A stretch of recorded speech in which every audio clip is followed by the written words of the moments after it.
Isang napakagandang interview ang naganap sa Fast Talk with Boy Abunda kahapon, April 19, kung saan ang panauhin ay walang iba kundi ang mahusay na aktres at fashion icon na si Miss Celia Rodriguez.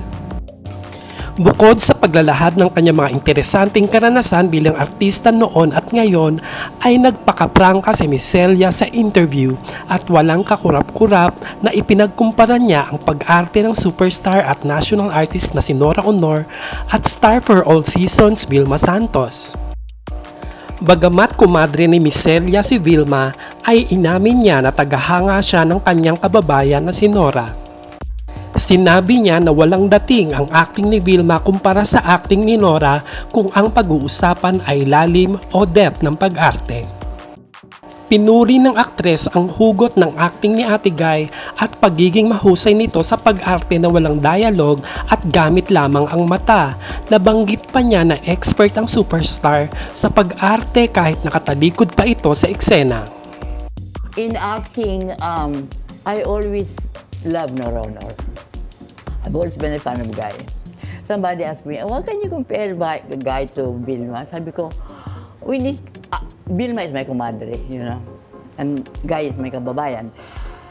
When it comes to depth, yung lalim, hugot, walang daday Nora Aunor. Pero ibang hugot ni Guy I mean, she's the only one I know na kahit nakatalikod, nag-acting yung mata, nag-acting yung kanyang shoulders, nakatalikod siya. Kaya when I met Bulaklak ng City Jail, I warned all of them. Kasi warned nila walang kikilos pag-eksena ko, ha?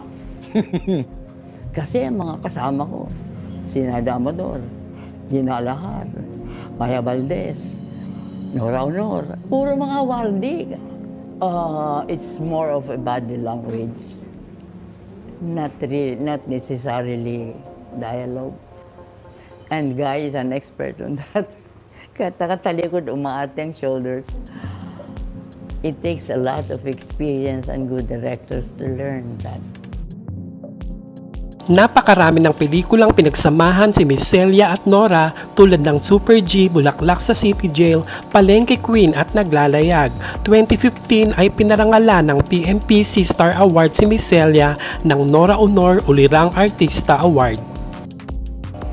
Mapapanood ang buong interview sa link na nasa description sa ibaba.